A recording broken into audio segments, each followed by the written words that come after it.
We want to interject something here, because if you can hear this, it speeds things up for you. That distance between where you stand and where you want to be can be shorter. So consider this. Everything is about focus. The law of attraction responds to the vibrational frequency of your attention, of your meaning, of whatever it is you are flowing. Your emotions match it to help you to understand that. If you've been listening to us for a while, you get all of that. But this is the point that we want to make right here. Yes, when you focus and keep attention on something, it's going to come to more manifestation and more and more and more and more. Oh, we're pausing for dramatic effect because we really want you to hear this. What happens with so many of you is that you've got a thought process going, expectation that feels so normal because it's been going on so long, and people around you do the same sort of thing, and you haven't been thinking that much about the power of your own thought. You've mostly just been an observer of stuff.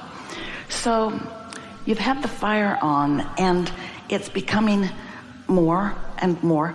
Esther's exact thoughts were, that water had to get this hot before it could get this hot, before it could get this hot, before it could get this hot. And there was something about the realization of the incremental trending, becoming more, becoming more, becoming more, that hit a place in Esther's understanding that had not been touched quite that well before. So here's the thing that we really want you to hear. If you wait till you have a manifestation that is not what you want, your human tendency, we get it, we understand it, is to now need to take some form of action to compensate for this manifestation, because here it is, you're seeing it, hearing it, smelling it, tasting it, touching it, and it just does not occur to hardly any of you that it got started with vibration and you could begin to alter it with vibration, because once it's manifested, it feels like you need to dive in. And that's what holds it. It's what slows the turnaround, because you could have a manifestation that is unwanted. It wouldn't matter what it is, really. It would not matter what it is. And you could say, oh, whoops. Didn't mean to do that. Wasn't paying attention. Think I'll do something else now. Then you could just take a new pot with some new water and put it on a new fire and turn it on, and it would start becoming what you want it to become. But you don't do that because you got this pot to deal with. And you deal with that pot with action, with thoughts that feel like concern and injustice and victimhood and so if we could just convey, and you could really get that every thought has power, and every thought will grow in its power, and you have the ability to focus without contradiction, and you could get a whole lot more of what you want a whole lot faster if you just understood that and were willing to remove your attention from unwanted rather than wrestle it to the ground and kill it. Because when you dig in, when you dive in, and you know what, the thing that you most commonly do when faced with a manifestation that you don't want, or even faced with the absence of a manifestation that you do want, you explain it to death, because there's a part of you, here's why, here's exactly why. You know, at many levels of your being, most of them not conscious to you right now, but they could be, you came with that from non-physical into this time and space, knowing that you are good and that life is supposed to be good for you. This is bubbling at deep levels of your core, your very being. So when something is off, when something isn't the way you want it to be, you're throwing these fits because you understand at some level that it's supposed to be good, and the fact that it isn't makes you defensive, makes you want to explain it, makes you want to double down, makes you want to explain why you're here rather than where you want to be. And a lot of it is because you're playing to the peanut gallery that surrounds you because you chose this and it's a good thing, and bless your hearts, we feel your pain sometimes. No, we never do. It's just something nice to say to people. That when you are surrounded by other people who are observing, it's true, they are having observational thoughts about you. And something in you makes you feel like you need to explain to these observers around you why you're standing here in this place. But it causes you to go on and on and on and on and on. Law of attraction will bring you whatever it is that you're offering vibrationally. There's no right or wrong. There's not one way of living that is the right way. There are endless ways of living. But the thing that is sure, every one of you, without exception, intended to like the living that you're doing. Through my life, I have come to know that I can't get sick enough to help sick people get well, or poor enough to help poor people be prosperous, or confused enough to help confused people become clear-minded, or sad enough to help sad people be happy. Life is showing me I get what I think about, and I'm realizing that everything I want is because I think I will feel better in the having of it. But if I keep needing something to be different before I can feel better, I'm never going to get there. I've got to feel it before I can live it. Because I have discovered if I'm not selfish enough to hold myself in alignment with that which I consider resource energy, I have nothing to give to anyone. Yeah.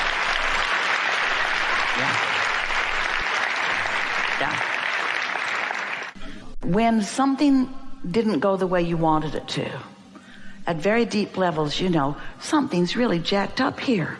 I'm supposed to feel good, and my life is supposed to go the way I want it to. And then you get defensive and you try to explain, well, why that happened, how that came about, who was involved in it, what happened, what went wrong. And we say, we love you so much, but blah, blah, blah, blah, blah, because none of that is taking control of the way you feel. That's just giving a historical documentation of what is, and there's a whole lot going on. It's just stupid to be sad.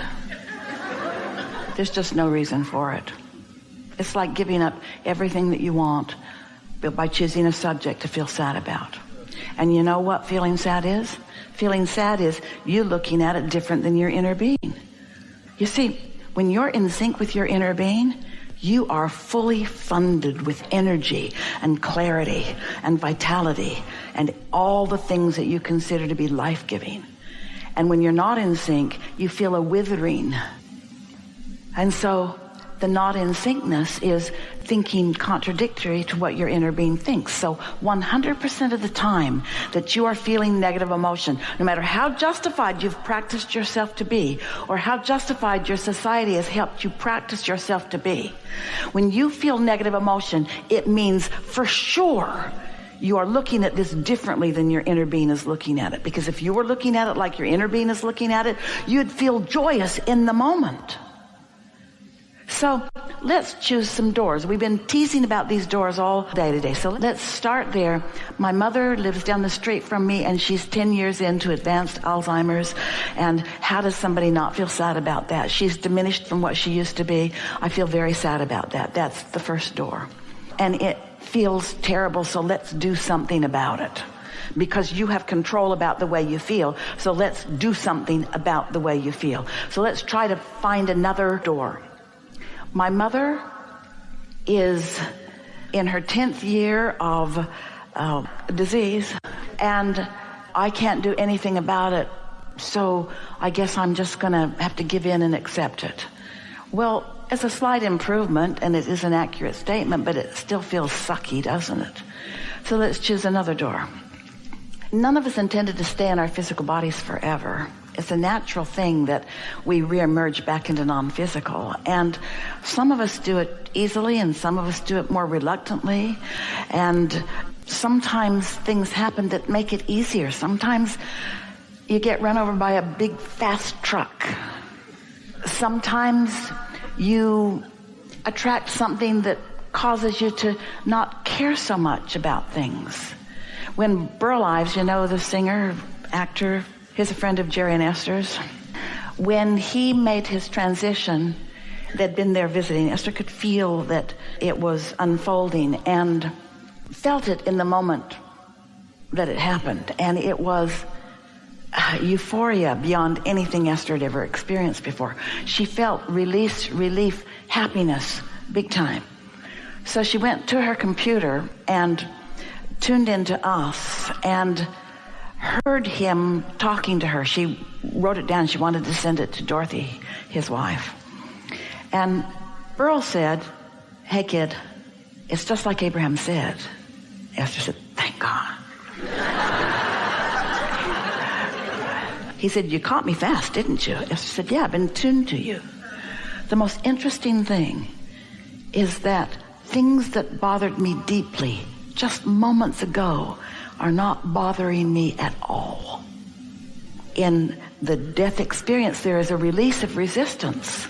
Some people have to find another way to release resistance before they can even allow the death experience, especially people that feel responsible, people who have been very action-oriented, who have been wrestling things to the ground and keeping things in order. It's hard for them to let go and reemerge into the fullness of who they are sometimes. And that's what those kinds of things are about. So that's another door. Did that feel better? How about this one? Something hasn't gone wrong. It's something going very right. How about this one? My mama's doing something that we're all doing, and she's doing it in her way. Path of least resistance. Good for you, Mom. I support you in every part of this. How about this? My mom had to do something sort of extreme to not worry. Maybe I don't have to do something quite so extreme to not worry. See what we're getting at? Yeah. When you feel negative emotion, the first thought you want to have is, am I going to put up with this? Why do you put up with sadness? Why don't you do something about it? Why do you keep the pot boiling? Why do you keep the fire on under that sadness? After Jerry made his transition, Esther felt sad for a long time. She had dinner one night with a friend whose wife had made her transition, and they were talking for a long time with each other over this meal. And he said, "You know, sometimes I think I just feel so damn sorry for myself." And Esther thought, "Oh, crap. That's exactly what it is. I'm just choosing to feel sorry for myself. I'm comparing what was to what is. I'm comparing what I wanted to what is. It's just misuse of your ability to focus. That's all sadness is. It's just sloppy thinking. It's not assigned to you. It's not necessary. It's just something you're putting up with unnecessarily. We don't want you to put a happy face sticker over the gas gauge on your car because it's troubling to see you have no gas. It's good to know where you're at. So we're not encouraging you to not be aware of your feelings. We're just asking you to be aware of them and know for sure you can improve them, and to let that be the thing that matters to you more than all other things put together, because that is what tending to your point of attraction is. You got a vortex full of wonderful things. And if you're not tending to the way you feel, then you have no control over your relationship with any of those things. You can't control what anybody else does or what anybody else thinks, singular or groups or national or worldwide. You can't control the behavior of anyone. You can control one thing and one thing only, and that's your relationship with your inner being, which is what your emotions or feelings are indicating to you.